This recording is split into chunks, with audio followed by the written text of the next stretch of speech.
Good evening and welcome to the Genesis Science Report. I'm David Rives, and coming up tonight, we'll explore a fascinating new fossil discovery from Mongolia, a supposedly bird-like dinosaur with unusually robust hands.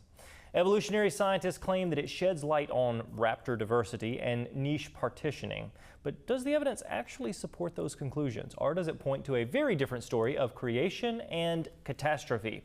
Well, paleontologist Joe Hubbard joins us to break it down.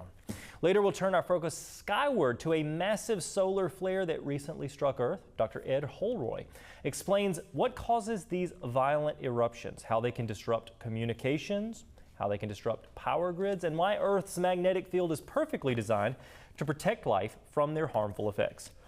But first, many of us love our technology. We thrive on the convenience that it brings. Whether it's enjoying seamless entertainment, relying on our phones for communication and navigation, or effortlessly accessing information at our fingertips. So we often navigate our tech-savvy lives without a second thought. And yet, there are those who purposefully shy away from technology, striving to remain unplugged as much as possible. So today, we were looking at the scientific integration of wearable technology, which is a groundbreaking innovation that has revolutionized healthcare and personal well-being. These have not only shifted our daily lives, but also empower us to interact with our health in ways that we never thought before possible. But there are risks. Let's play this clip. In the old days, or since the early 2000s, when wearable technologies were being used for research, the data that was being gathered was in a kind of closed-off ecosystem. So it was captured by the participant and relayed to the researcher with no third-party involvement. Things like pedometers and accelerometers were used in public health and biomechanics research to monitor and improve physical activity in participants. Heart rate monitors and continuous blood glucose monitors provided almost constant feedback to researchers on physiological parameters. These wearables were dumb. They weren't connected to the internet and relied on openly accessible algorithms that had been validated against an appropriate criterion measure and supported by peer-reviewed work. The whole process was simple, and this made ethical oversight relatively simple too. You had a data controller, the researcher, a data processor, also the researcher, and a data subject, the participant. The study protocol and participant information leaflet would have been reviewed and approved by an institutional ethics board before data collection started, and only data that was explicitly required to fulfill the stated aims of the research would be captured, nothing more. Things are different now though. Consumer devices have proliferated. They're cheap, they're widely available. They have engaging UIs and they're online, and this embeds the wearable device manufacturer in the research process. From needed insulin pumps to smartwatches and fitness trackers, these devices represent both remarkable medical advancements and new avenues for everyday health monitoring. We should of course recognize the benefit of needed medical aid, but it might be interesting to examine the potential implications of increasing technology integrated into our lives and how the science behind these devices can actually impact us today. According to this recent Body Internet article, researchers at Purdue University are developing groundbreaking technology that could redefine human interaction with devices, potentially ending our smartphone era. This new tech would enable tasks like making payments or sharing files through touch without the use of a screen or interface system possible. A brain implant concept aims to let users control technology with their thoughts, enhancing communication without screens or voice commands. These advancements promise a future where physical touch and mental commands simply replace traditional devices, significantly changing how we interact with technology. The article states, Wire System establishes basically an internet within your body that smartphones, laptops, smartwatches, insulin pumps, and other wearable or implantable devices can use to communicate with each other. You can also expand your internet network to other devices or even other humans through your touch. Wearable and integrated devices have already revolutionized how we manage health, communicate, and how we do business. Apple Watch, Fitbit, our Aura rings, All of these things tend to use something called PPG, which shines light through the skin to detect blood flow changes. And some devices, like the Apple Watch I'm wearing right now, also use basic electrocardiograms, ECG, to measure the heart's electrical activity for more accurate readings. And this gives real-time insights and personal feedback to the user. But this trajectory of wearable tech, it doesn't stop at monitoring health. The emergence of microchipping technology raises questions about integration and functionality. So with the potential for implanted microchips or integrated systems like the wire, internal technology could store critical information like medical records, contact details, even financial information inside of us. We stand on the brink of a new era where our identities themselves could become seamlessly embedded within technology. And such a shift offers convenience, allowing for contactless payments and access controls, but it also introduces risks. So on a natural level, infection and tissue rejection are among the medical concerns associated with microchipping or technological integration with the human body.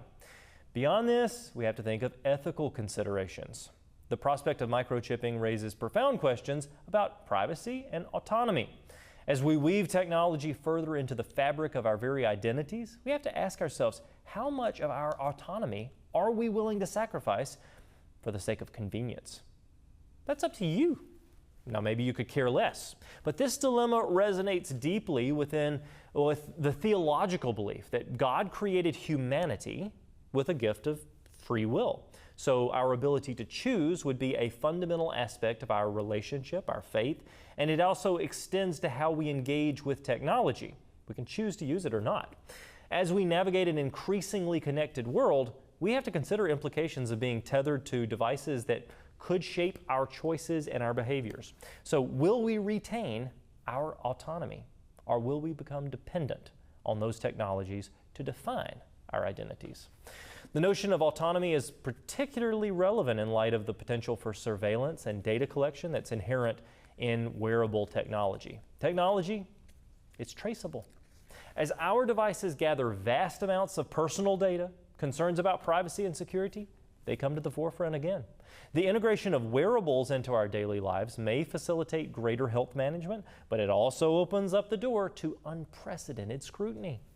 So I tend to think that we should carefully balance personal health insights and convenience with privacy rights to protect our fundamental freedoms.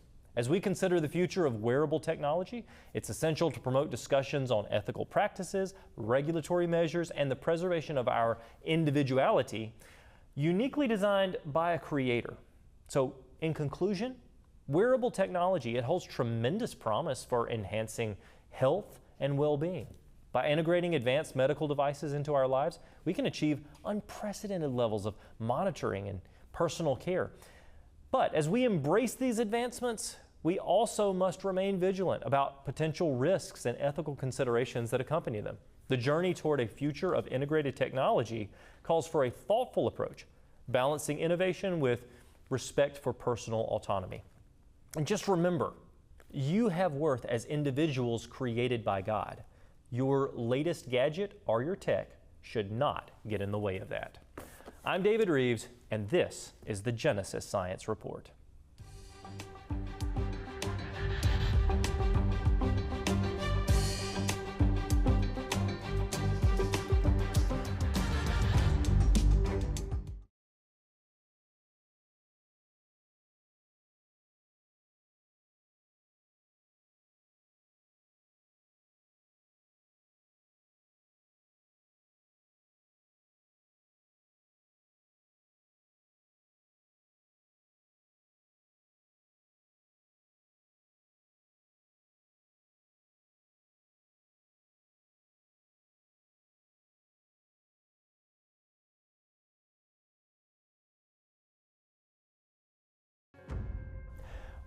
You've heard that human evolution is a fact. What if I told you that now there are over 150 documented cases of fraud? He found the skull fragments. He asked his colleague to assemble them. He brought back this skull. And Dr. Tobias wanted this to be an ape man. He said, I want you to take it apart and make it bigger. On Wonders Without Number. We know that you want to have a deep faith in the Lord and to witness to those around you. To do that, you need tools and information to strengthen your faith using scientific discoveries that prove the Bible to be true. The problem is that atheists using evolutionary theories claim that they've refuted the Bible's accuracy. What's worse, the real facts are censored. If you don't have a PhD in science, you're often left feeling helpless when trying to defend your faith. But you need to be equipped to know the truth. For that reason, over the past 13 years, we've become the most trusted name in biblical scientific research, interfacing with nearly every top Christian organization in existence to distill and give you the true facts as they support your faith in Christ. Sign up for our weekly emails and free bi-monthly magazine. Consider becoming a partner with us as we reach the world with the truth of the Bible and the gospel message. I'm David Rives. Truly, the heavens declare the glory of God. Dinosaurs, how do they fit into the biblical narrative? I can start looking through the ribs, through the arms, through the head. I can identify the bones, and I can get deeper and deeper with that. And in doing so, that division is giving me more knowledge. About not just that creature, but about the next one that you study. Exactly. Wow. And so it gives me a framework to build upon. On Wonders Without Number.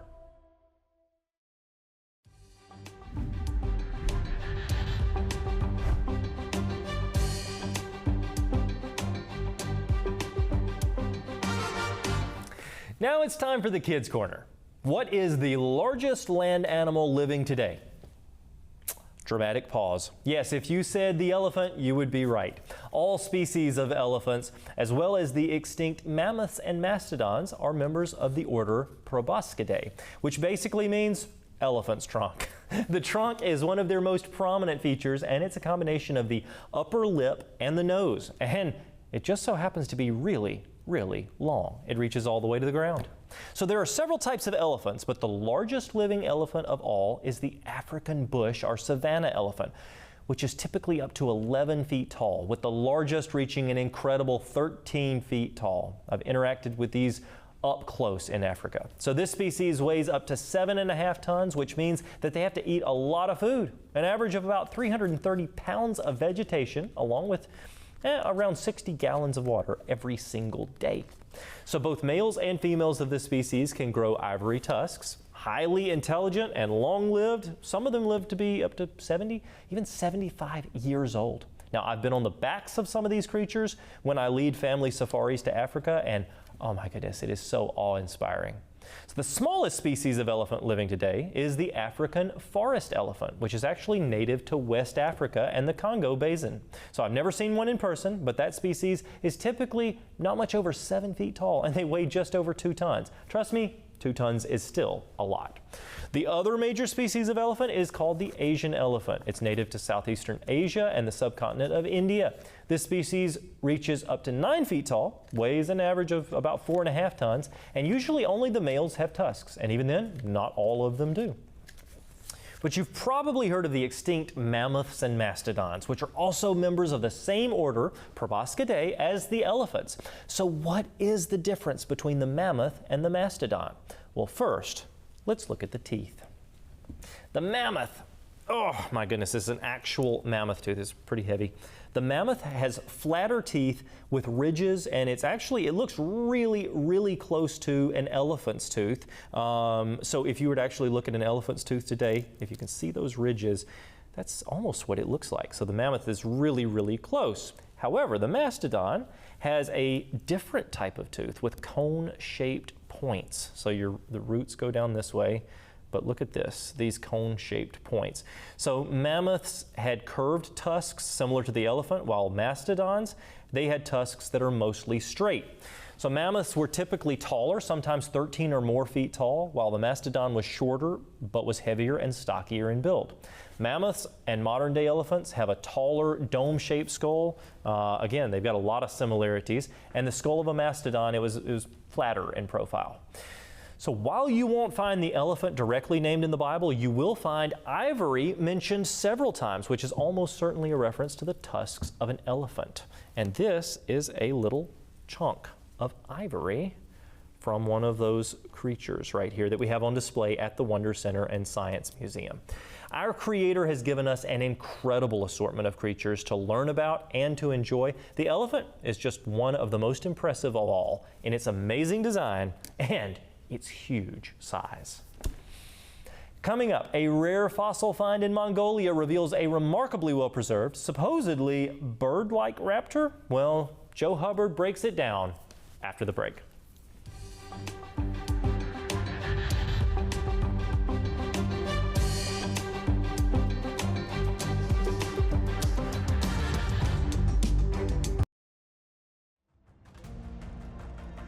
Join us at the Wonder Center and Science Museum for this month's Unwrapped event, where we feature expert speakers presenting scientific and biblical discoveries. It pays to learn history, folks. We cannot create an aircraft even close to what these birds can do. This changes the way we do biology. Discounted tickets are available for an after-hours adventure, including museum admission with kids' hands-on activities, a planetarium movie, Tesla experience, and pre-show entertainment. Perfect for the whole family. What you believe about the history of the world is going to affect the way that you study the world today. You see a mathematical order here. You see the orthogonal lines. You see the repeating patterns. You don't understand what it takes to make a cell. That's serious engineering. Come be inspired as you learn. The evening presentation is free, but seating is extremely limited, so RSVP immediately at wondercenter.org. What should we know about biblical astronomy, and why should we use astronomy to study the heavens and not worship the heavens? Our moon is 400 times smaller than the diameter of the sun, but it's also 400 times closer to us, and because of that exact match, they're looking for another situation where a total eclipse can happen, and they can't find one. On Wonders Without Number. Tune in to the Genesis Science Network Knowledge Block as you learn real, cutting-edge science, not evolutionary theories and agendas. Whether you're in junior or senior high, a homeschooler, or an adult looking for higher education, we bring you a fresh perspective each weekday. Our goal is to equip you with another block to build and strengthen your faith, giving you solid evidence. Join us each weekday at 11 a.m. Central.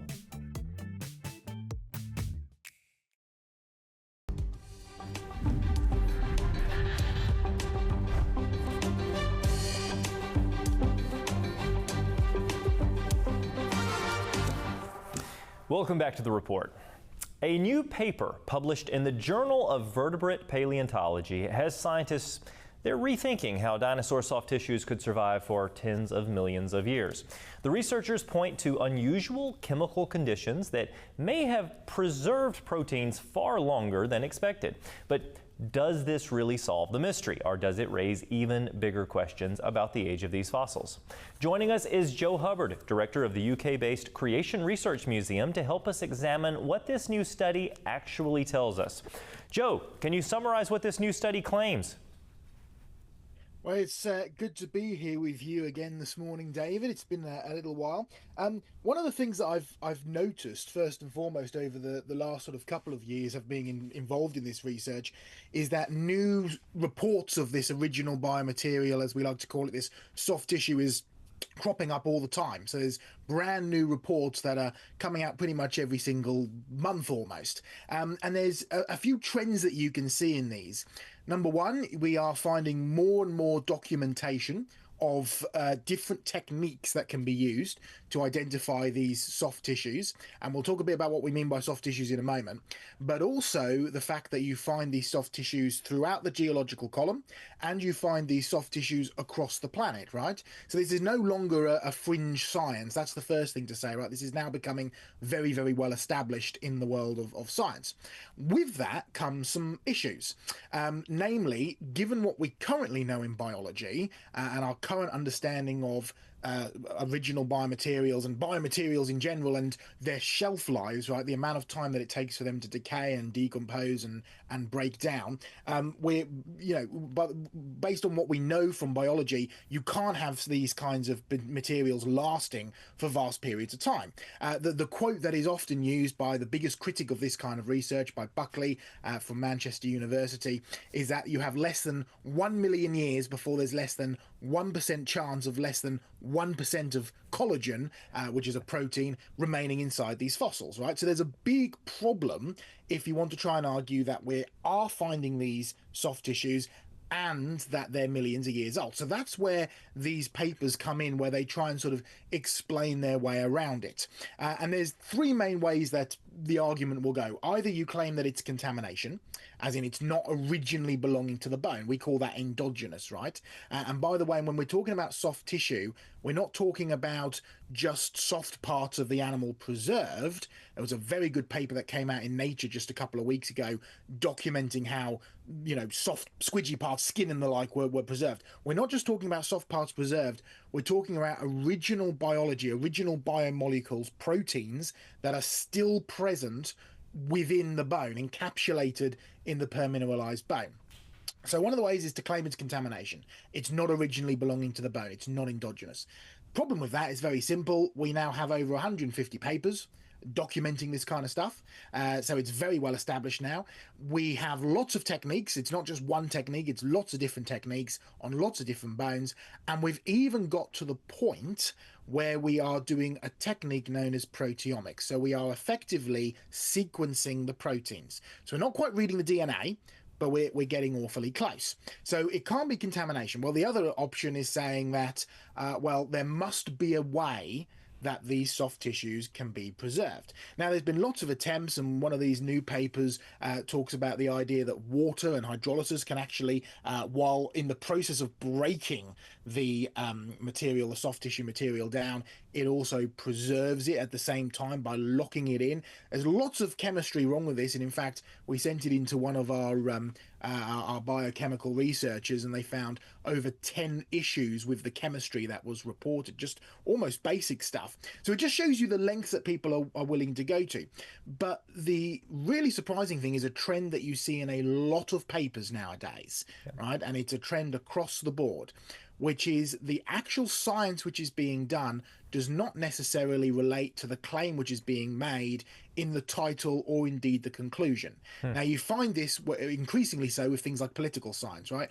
Observations, data has been made, stuff has been published, and right at the end it relates to something that has got nothing to do with the data, whether that be climate change, whether that be soft tissue, or whether it be cases like dinosaurs. In fact, I've got one paper here which I found particularly amusing. It's called "A New Bird-Like Dinosaur That Has Been Discovered." The interesting thing is the word, other than the title, the word bird is mentioned twice. The first one is in the abstract, in which it mentions that it belongs to a group of bird-like dinosaurs. It doesn't argue why they're bird-like dinosaurs, it just states that as a fact. And the other time that a bird is mentioned is right towards the end, where it mentions that if you look at modern day birds which have hooked claws, the bigger the hooked claw, the bigger the prey that they can take on. So therefore this dinosaur, being a slightly larger dinosaur than Velociraptor, could have taken on bigger prey. Now, that might be a logical conclusion, but it doesn't really have anything to do with it being bird-like.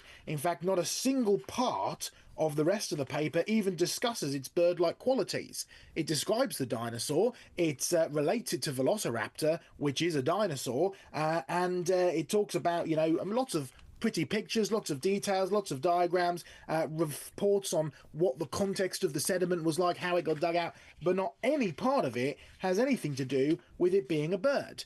In fact, there were no feathers found. The brain capacity fits that of a dinosaur, and the brain morphology, the way that the brain looks, fits that of a dinosaur and not of a bird. So really the title has got very little to do with it being bird-like. Now, you find this with lots of papers now, and soft tissue reports where they try and explain around trying to get this stuff to last for millions of years is no exception. They've done some experiments, they've observed something about the way that soft tissue behaves, and they've related it in a way that doesn't actually work if you want to try and preserve this stuff for millions of years. Yeah, there's only one final option for millions of years, for the soft tissue, and that is that the bones are not millions of years old. Now, that's the one that I go for, right? And that seems to be the obvious option. Of course, they'll point to, well, perhaps cross-linking in a robust something like collagen might happen, or they've got all of these excuses. But Joe, you brought up something really interesting, because we see in the headlines these sensational things like bird-like dinosaurs and really sensational things that are being mentioned. But in the introduction, there is even this little bait and switch where they talk about dromaeosaurs, but if you go down to, I think it's paragraph 2, they say, feather-like integumentary structures, true pennaceous feathers, and remnants of the digestive tracts are found in exceptionally preserved dromaeosaurids from the lower Cretaceous. And so even in the introduction, they're talking about how, they're finding feathers in these things, but not in this sample. And then they go on to explain this sample. So it's a bait and switch there. And I will just make as a final comment, because I know we're close on time, but you can go to creationresearch.net and click on dinosaurs, feathers, look for stuff. But the point is, every single so-called feathered dinosaur that has been found to date has either been shown and can be shown to be a bird, that may be a running bird, but it's still a bird, or indeed they are not feathers that are present, like for instance Sinosauropteryx, which is another claimed feathered dinosaur, but decaying collagen fibers fits far better, and that's the conclusion of an evolutionary ornithologist, not a creationist. And so I'll stand by that statement, and we've yet to find, in my opinion, a true feathered dinosaur. Joseph Hubbard, thank you so much for being on here. Been good. Thank you very much for having me again. Absolutely. Joe's a dear friend from the UK and is doing some incredible research. But the more that we learn about fossils and soft tissues, the clearer it becomes that the timeline that we've been taught, it doesn't always add up with the evidence that is actually being discovered. So check out Creation Research UK. But fossils only tell part of the story, and I have to ask, well, what about the origin of life itself? There is this new study that claims to have cracked a major puzzle in the search for life's origins, how early Earth's atmosphere might have shielded fragile molecules from destructive UV radiation, giving them the time and conditions to form life. But how solid is this claim? And does it actually solve the bigger problems of how life could arise from non-life? To help us sort through the details, we're joined by microbiologist and biblical creation speaker, Dr. Andrew Favich. Dr. Favich earned his bachelor's in molecular genetics from The Ohio State University, his PhD in microbiology from the University of Oklahoma, and he has over 15 years' experience teaching at various universities. He's published in both secular and creationist journals and has appeared in movies such as Genesis, Paradise Lost, and The Ark and the Darkness. Dr. Favich, let's start with the big picture. Number one, thanks for being on the program. Hey, David, thanks for having me. It's an honor to be here. Absolutely. This article, I've got a sort of a layman version of this from Phys.org. What exactly did this new paper set out to address about life's origins? One of the issues with the origin of life on an early Earth is, okay, so let's put all of these things together, but then you got to realize that there are these harmful UV rays that are coming in. And not just that the harmful UV rays are coming in, but that, well, you just have all this stuff, this goo on the planet, it's going to diffuse into outer space. And so, could anything be done to stop or address that issue? Yeah, understood.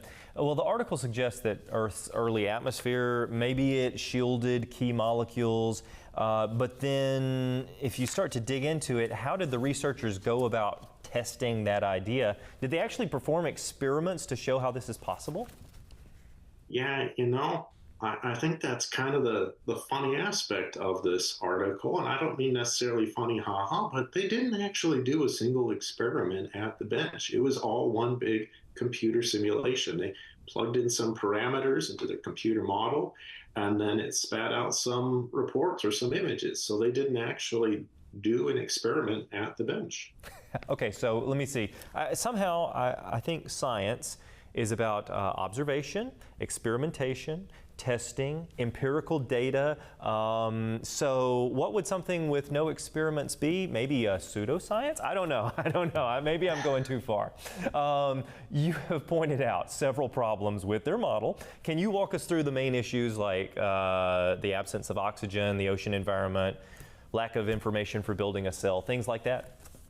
Yeah, so, I read through the paper and I paid attention to all the nitty gritty on what they did. They said that they looked at 342 chemical reactions with 61 chemical species, and they put them together into this computer model, and they said, we'll take into account this, we'll take into account that, and we'll try to put all these things together, and let's see, can we overcome the problem of the UV rays breaking down the stuff on the planet? And they're like, aha, we think we figured it out. And that they had two big problems they still didn't overcome. Okay, and the number one problem is they did this in the ocean. Okay, when I put cream in my coffee in the morning, I don't use a spoon to stir it, because diffusion is able to, after I pour in my creamer into the coffee, it goes all the way throughout and makes it even. So why would putting some chemicals into the ocean concentrate and come together? It goes against just basic observational science. It's going to diffuse everywhere, and it's not going to come together.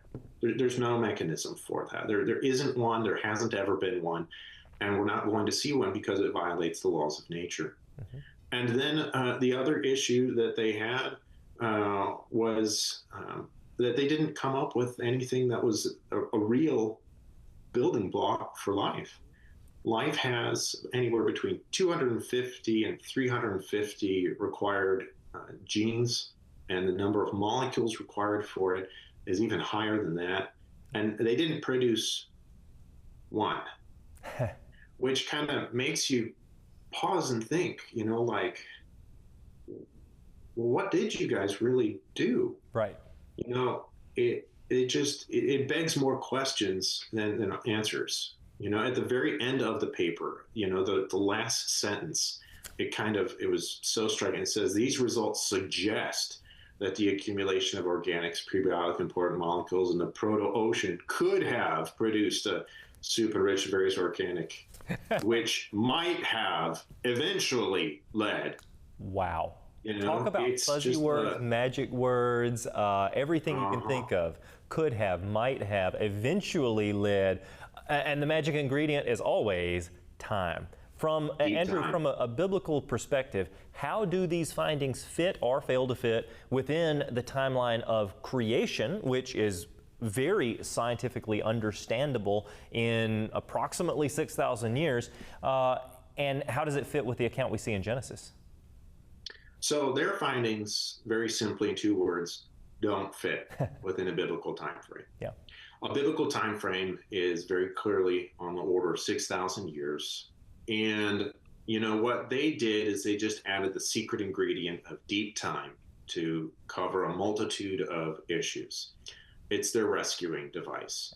If we worked within their parameters, within their worldview, I've done the calculation. If we go at the fastest known chemical reactions observed today, and we give them their supposed 14 billion years, it still couldn't happen if we gave them all of the parts for what was just observed with their computer simulations that wasn't even actually observed at the bench. Dr. Andrew Fabich, thank you so much for being here with us today. Thanks so much, David. It's my pleasure. Absolutely. Life is far too complex to arise by chance. If you want to explore more about this topic, Dr. Fabich contributed to two powerful documentaries available at the Creation Superstore, The Ark and the Darkness, Unearthing the Mysteries of Noah's Flood. It takes you deep into the evidence of the global flood, and also Genesis Paradise Lost, which brings the creation account to life. You can find both at creationsuperstore.com. Now it's time to take a quick break, but we're going to be right back with more on the Genesis Science Report.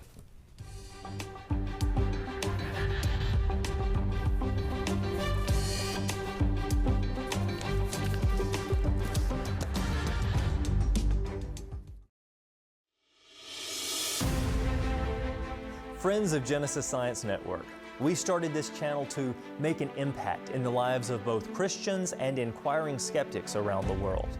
It has done that in unbelievable ways. Now, one of our viewers wrote, I've been watching your channel for nearly a week now, and I would like you to know the blessing that it's been to me. I've never had the finances or the opportunity to attend a university, but I've been a believer for the last 37 years.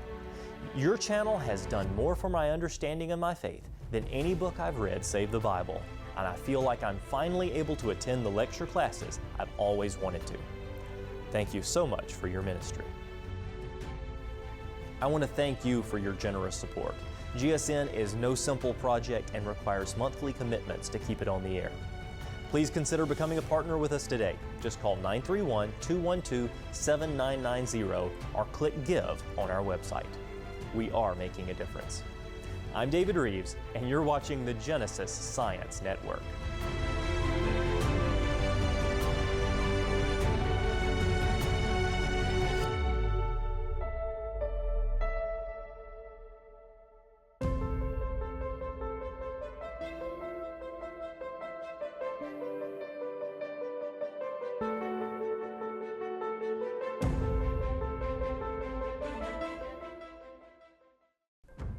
When we experience a sunrise every morning, do you realize that it takes that light about 8 minutes to get to Earth? You know, the moon is like our nearest neighbor, right? Took the Apollo astronauts 3.5 days to get there. You know, light gets there in a little over a second.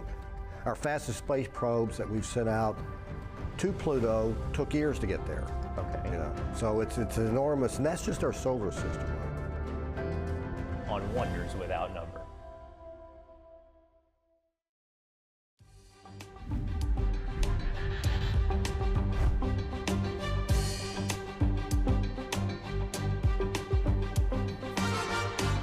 And we're back, and it's time to hear from you, our viewers. Our first viewer voices submission tonight comes from Maureen on YouTube. She says, God bless you, David. These are great truths about our Creator. Hallelujah. Maureen, you know what? That last initial makes me wonder. I think I might actually, if this is Maureen in Israel, so glad to hear from you. I have a friend over there who we've known each other for many, many years, and I bet you she's watching on YouTube. So thank you so much for watching, and we appreciate that. We are just sharing these truths to try to encourage others, because there are so many lies out there, and those lies are presented as fact. And when they're presented as fact, well, then those who are not well equipped or who are not strong in their faith are like, well, maybe there is actually evidence that I can just, that my Bible is incorrect, or that there really is no God. And the truth of the matter is that we have evidence all around us indicating the opposite. It is simply that there is an atheistic community out there that is set to destroy young minds, and we are there to counteract that.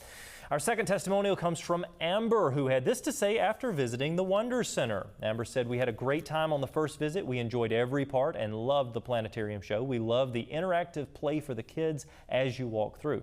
My daughter also just went for a day camp where they learned about the weather and had a great time. We will be back again. Thanks for that, Amber.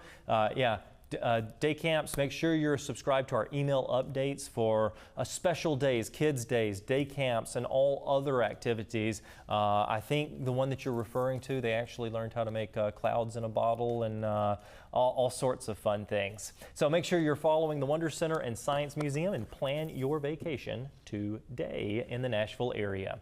Now, if you've been impacted by the work this ministry is doing, I want to hear from you. Connect with us on social media and email comments at GenesisScienceNetwork.com. Now it's time to shift our focus to something that we often forget as adults: play. On this week's Genesis Science Minute, we'll see why being playful is not just fun, it's usually how we learn best. Let's take a look right now. Jesus told us in Matthew 18 that we must become as little children to enter into the kingdom of heaven. And studies are proving this to be true in the area of learning, and that's because we learn more when we are playful. Play, says Diane Ackerman, is our brain's favorite way of learning. In fact, a report from the Lego Foundation looked at 26 studies about play, and play was the key to excelling in math, literacy, language, and social skills.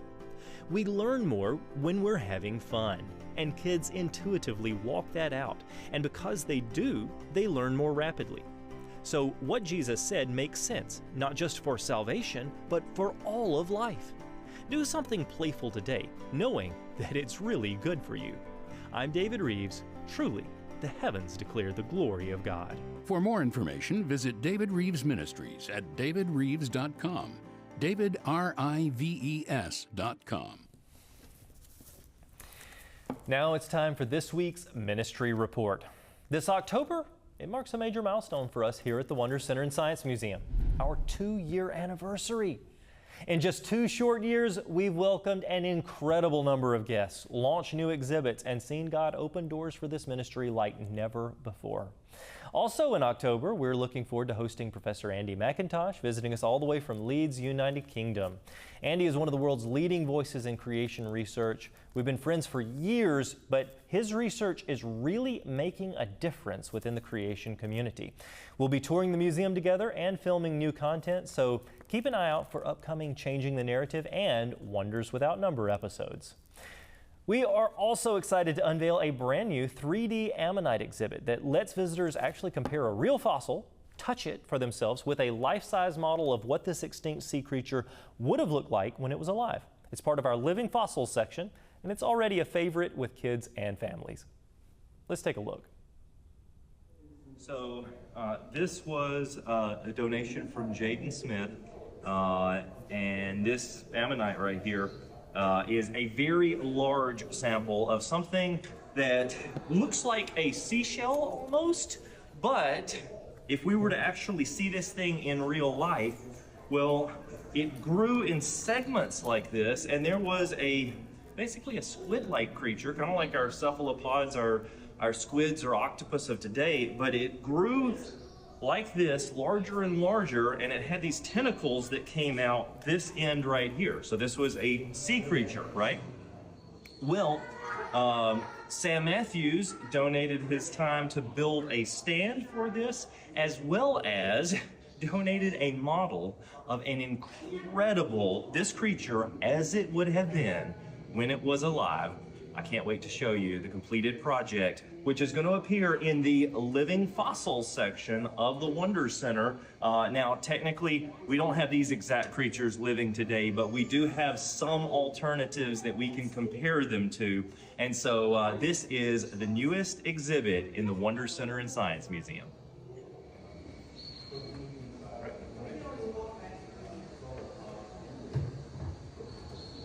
So Sam Matthews actually was able to sculpt this as it probably would have looked in real life. Not only can you see the segmentation like you can see in the fossils, but then you can also see what the creature would have looked like with these tentacles that came out. It had all of these types of features, we believe, based on everything that we can tell. And so now, kids can touch the actual fossil and then see and visualize what it would have looked like when it was floating in the sea. This is pretty cool.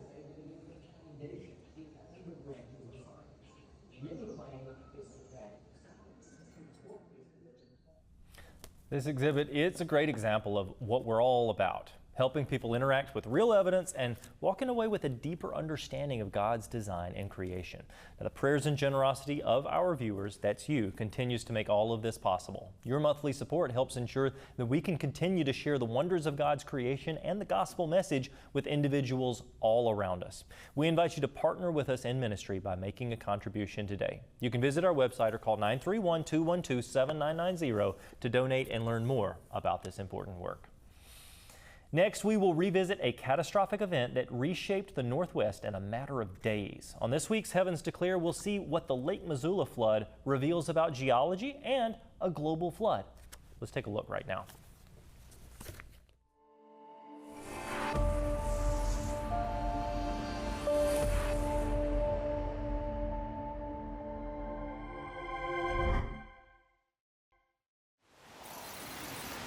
Why should you believe in creation and not evolution? I mean, scientifically speaking. Haven't we proven that evolution is a fact? Well, when most people hear the term evolution, they think of one kind of an animal turning into another kind of an animal. This is biological evolution, and it's just one of several different kinds of evolution. You know, another kind is geological evolution. Now, this is the idea that the Earth is billions of years old, and that the rock layers and other geological features are the result of gradual processes over millions and millions of years. But you see, this is an important foundation to biological evolution, because without millions of years, there's no way that evolution could ever take place. In fact, the geological ages had already been proposed and were used by Darwin to come up with his theories of biological evolution. Now you see, since the 19th century, uniformitarianism has dominated geology. This is the idea that present-day processes and rates are the key to what happened in the past. But you see, scientists are slowly having to let go of this idea because they increasingly realize that catastrophes are a big part of Earth's past. One such catastrophe was called the Lake Missoula flood. Now, because we begin with different starting points, creationists and evolutionary geologists, they don't agree on the dating of this flood, but both agree that it happened and that it happened relatively recently in the past. Actually, for evolutionary geologists, it took them a long time to accept, despite the overwhelming evidence, because it seemed too biblical to have a catastrophe of such massive proportions. So what was this flood? Well, you see, within a few centuries of the global flood of Noah's day, there was an ice age, which is where cavemen come into the picture.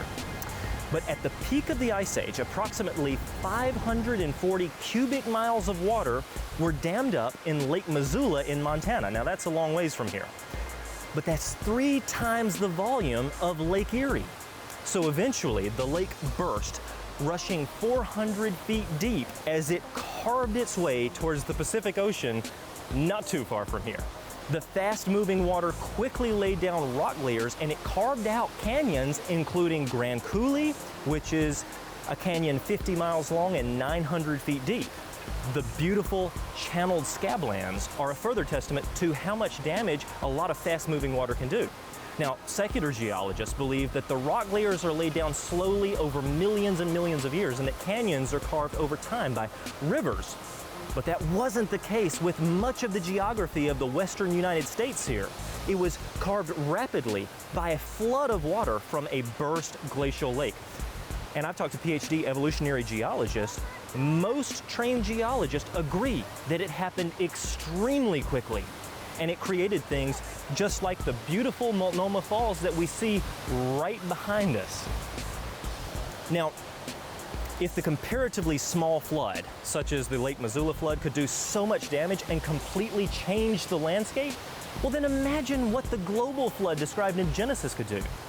Well, actually, if there was a global flood, then everywhere we look, we would expect to see miles of rock layers filled with billions and billions of fossils.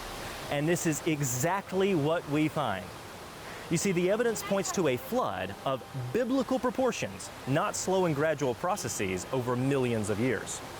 You know, that's just one more scientific reason that you shouldn't believe in evolutionary geology. It takes a lot of faith. I'm David Rives. Truly, the heavens declare the glory of God.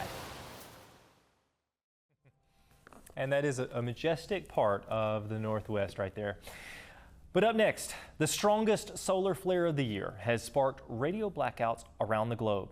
What causes massive bursts of energy, and what can they teach us about our solar system? Well, Dr. Ed Holroyd will join us for that discussion after this break.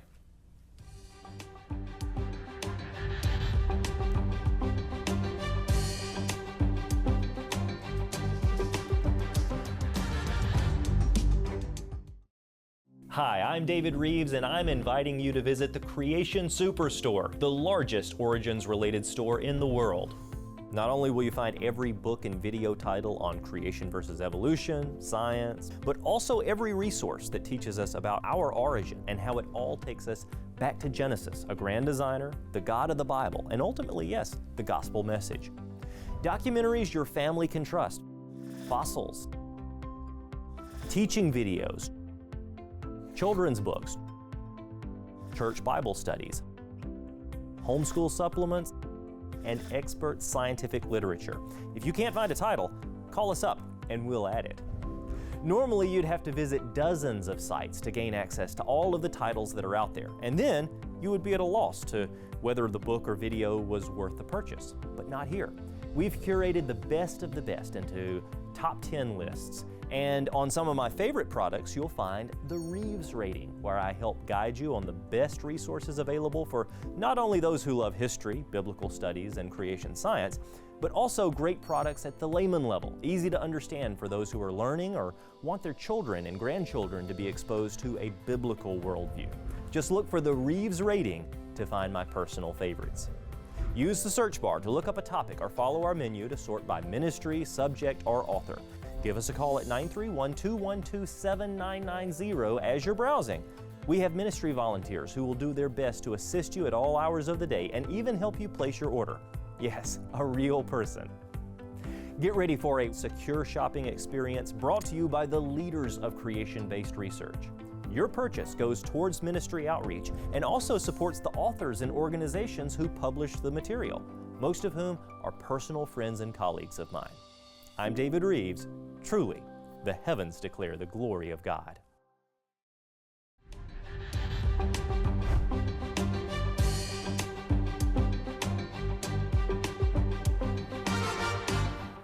Welcome back to the report. The strongest solar flare of the year just recently hit Earth, causing radio blackouts and sparking brilliant auroras that were visible far beyond the polar regions. Events like this remind us just how powerful our nearest star really is and how dependent we are on the Earth's natural shields to protect life from its dangerous emissions. With the sun entering an active phase of its 11-year cycle, these massive bursts of energy are becoming more and more frequent.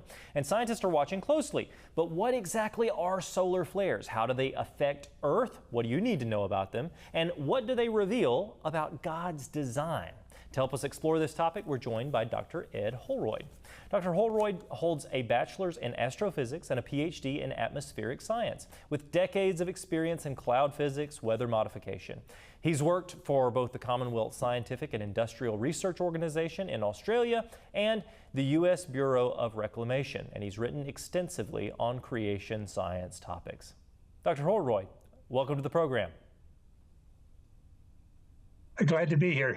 It's great to have you on. Let's start with just the basics. So the sun, it's often described as, a main sequence G2, slightly variable star, but what in the world is that? Tell us how unique or normal the sun is and how that 11-year cycle affects solar activity. Hey, the sun is basically a big ball of mostly hydrogen gas, a bunch of helium as well. And down in the center of the sun, pressures and temperatures are very large. And then nuclear fusion is occurring, which releases lots of energy, like a hydrogen bomb. That energy slowly goes up to the surface and it cools as it's going up and reaches the photosphere, which is what we see on the surface of the sun.